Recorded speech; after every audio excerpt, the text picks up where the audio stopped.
Overhead can kick the shit out of any business. So this video is about how to manage overhead in any business.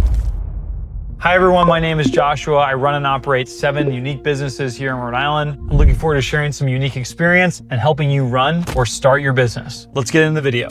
One of the biggest reasons businesses struggle isn't a lack of revenue. It's actually overhead quietly growing very much out of control. From my experience, managing overhead well has been one of the biggest drivers in achieving profitability and ultimately remaining profitable.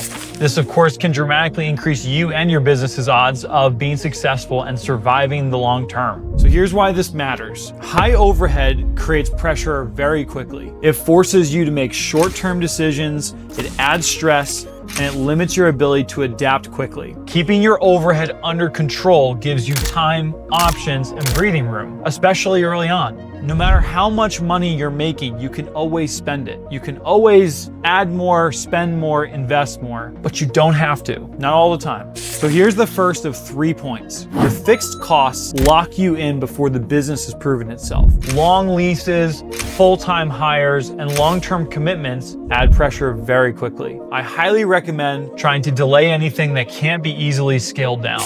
Early on, flexibility is more valuable than polish. You want to be able to maneuver around the overhead that you create and change it rapidly if you need to. So even if something costs more to have a shorter contract or to have the flexibility to jump out of that contract, it's often more valuable than the money you might have saved on making long-term commitments that you're not entirely sure if you need or the business needs. Here's the second point. Buy flexibility before you buy scale. I recommend prioritizing variable costs over fixed ones whenever possible. Contractors, usage-based tools, and short-term commitments give you room to adjust. This makes it easier to test, adapt, and change direction without putting the business at risk. And here's point number 3. Separate productive overhead from harmful overhead. One thing I've learned is that not all overhead is bad. Some of it can really help you grow your business, your profit, your internal business structure. Things like tools or spend that clearly help you sell more or operate better can very much be worth it. Some of it is personal emotions at play or what you want versus what you feel you need. It's like your own personal finances. Do I buy the Lexus or do I buy the Prius? Or do I buy the Corolla? Which do I need versus want, and how do I balance that? So one of the bigger problems and issues is the unnecessary overhead. That's the stuff that doesn't clearly move the business forward, but still can drain your cash. Usually shows up slowly. It's not always like big spends or big, huge dollars out. It can be a subscription here or a tool there, or it turns into what my dad has always said to me, death by 1,000 cuts. Each expense seems like small on its own, but together they quietly eat into your margins and your flexibility. And over time, that pressure can force rushed or bad decisions. And so the filter I like to use is simple.